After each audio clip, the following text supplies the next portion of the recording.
İlk kez login olduğunuzda bir defaya özel Findo nasıl oynanır ekranı ile karşılaşırsınız. Daha sonraları yeniden bu ekrana ulaşmak istediğinizde ayarlar menüsü üzerinden erişebilirsiniz. Türkçe olarak sunumunu yapacağım uygulamamız dünyanın en çok konuşulan dillerinden İngilizce, Fransızca, İspanyolca, Almanca, Rusça, Portekizce, Arapça, Japonca, Çince, Korece, Hindistan ve Endonezyaca olmak üzere toplam 13 dilde lokalize edilmiştir. Tanıtım ekranımız üzerinden ilk olarak Findo oyun modülüne bakalım. 2 oyuncuyla oynanır. Her bir oyuncu kendi 4 basamaklı hedef sayılarını belirler. Oyun boyunca karşılıklı yaptıkları 4 basamaklı tahminlerle birbirlerinin hedef sayılarını bulmaya çalışırlar. Oyunun akılda tutulması kolay 2 kuralı vardır. Bunlardan ilki hedef ve tahmin sayıları 4 basamaklı olduğundan ilk basamağında 0 rakamı yer almaz. Diğeri ise bir rakam aynı sayı içerisinde birden fazla yer alamaz. Bu iki kural uygulama ekranlarında kullanılan picker ve uyarı mesajları ile aksi olduğu durumlarda size hatırlatılacaktır. Her bir tahmin sonrasında tahmininizin hedef sayıya ne kadar yaklaştığını gösterir bir sonuç görürsünüz. Bunlar artı, eksi ya da sıfır şeklinde olacaktır. İlk bakışta size biraz farklı gelse de bu sonuçların anlamları oldukça kolaydır. Eğer yaptığımız tahminlerdeki bir rakam rakibin hedef sayısından var ve aynı basamakta ise artı, eğer yaptığımız tahmindeki bir rakam rakibin hedef sayısında var fakat farklı basamakta ise eksi değeri alır. Son olarak tahmininizdeki 4 rakam rakibin hedef sayısındaki 4 rakamla hiçbir şekilde eşleşmiyorsa o zaman size sıfır işareti döndürülecektir. Burada unutmamamız gereken bir konu da size gösterilen sonuçlardaki artı eksi dizilişlerinin tahminlerinizdeki rakamların dizilişleriyle bir bağlantısının olmamasıdır. Bu arada sanılanın aksine sonucu sıfır gelen tahmin hedef sayıyı bulmak için en değerli olan tahminlerden bir tanesidir. Çünkü kullanılabilecek 10 rakamdan 4'ünü elemiş olursunuz. Geriye sadece 6 rakamdan doğru sıralanmış 4 tanesini bulduğunuzda oyunu kazanmış olursunuz. Ekrandaki örnek tahmine bakarsak konu çok daha rahat anlaşılacaktır. 1369 sayısıyla bir tahminde bulunmuş olalım. Buna karşılık bir artı ve bir de eksiden oluşan sonuç döndürülmüş bize. Bunun nedeni 1982 olan hedef sayısıyla uyuşan sadece 1 ve 9 rakamları tahminimizde bulunmasıdır. Rakamlardan 1 aynı basamakta olduğu için artı, 9 ise farklı basamakta olduğundan eksi değeri almıştır. Findo'nun mantığını anladıysak şimdi oyun mekaniğine de bakabiliriz. İlk ekranımız rakibin tahminleriyle bulmaya çalışacağı hedef sayımızı belirleyeceğimiz ekrandır. Her bir rakamı kendin seçebilir ya da bunu senin için rastgele olarak uygulamanın yapmasını isteyebilirsin. Bununla birlikte aynı sayıyı birden fazla kullandığınızda size bir hata mesajı gösterilecek ve içlerinden mükerrer kullandığınız rakamı değiştirmeniz istenecektir. Vakit kazanmak için ben her zaman hedef sayımı rastgele seç butonu ile oluşturuyorum. Fakat belki de sizin uğurlu bir rakamınız vardır ve hedef sayınızı kendiniz belirlemek isteyebilirsiniz. Bir sonraki sayfada ise hedef sayısını belirlemiş olan bir rakip sizi beklemektedir.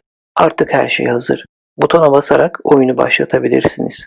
Bundan sonra sizin karşınıza döngüsel olarak çıkacak 3 ekran vardır. Şimdi bunları yakından bakalım. Gelen ilk ekranımız oyuncu olarak tahminlerimizin yapıldığı ekrandır.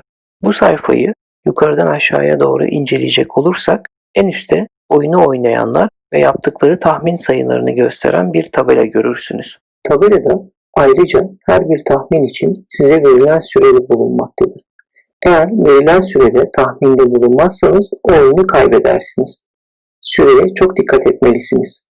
Sayfanın ortasında ise tahmin tahtası bulunmaktadır. Tahminlerinizi buradaki picker'ları kullanarak belirleyebilirsiniz. Onun hemen altında tahmini yaptıkça görünecek olan ve soldan sağa sürükledikçe eski tahmin ve sonuçlarını göreceğiniz dinamik bir alan bulacaksınız. Sayfanın alt köşesinde Elmas şeklindeki butona bastığınızda ise sizin ve rakibinizin yaptığı tüm tahmin ve sonuçları bir arada göreceğiniz yeni bir ekran açılacaktır.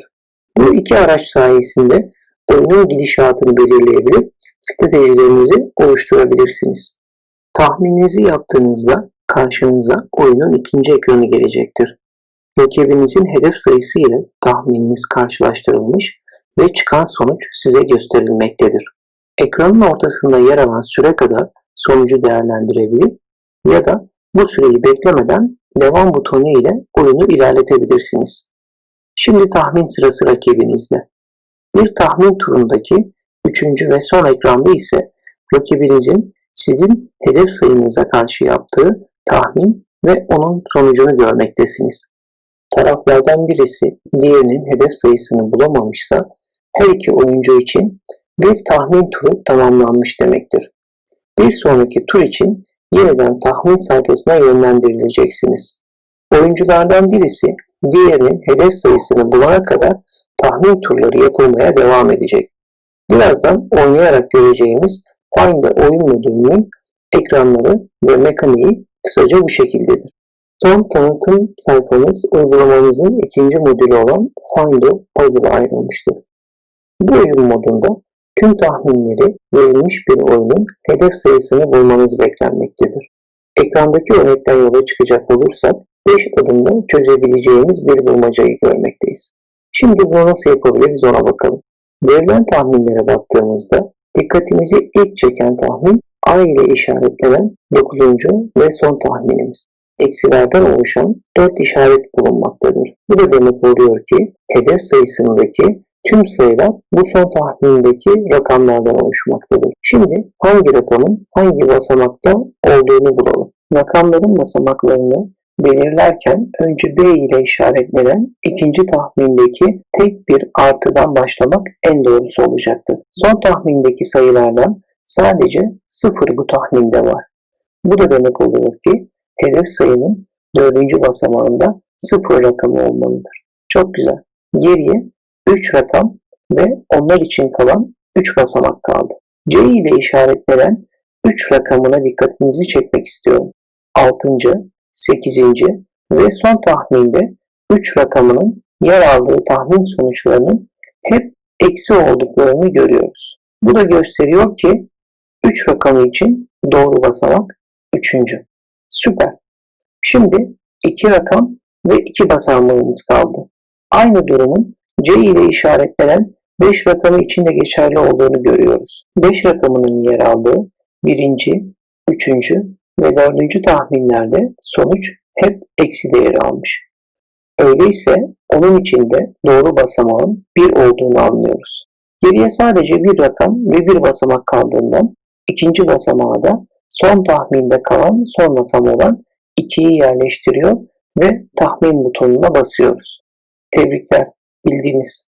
Find'ın mantığını çok güzel anlatan bu örnek gibi 3000 farklı ve eğlenceli Findo bulmacası sizi beklemektedir. İşte Findo kuralları ve oynaması bu kadar kolay, fakat olasılık ve stratejileri de bir o kadar zengin ve eğlenceli bir oyundur.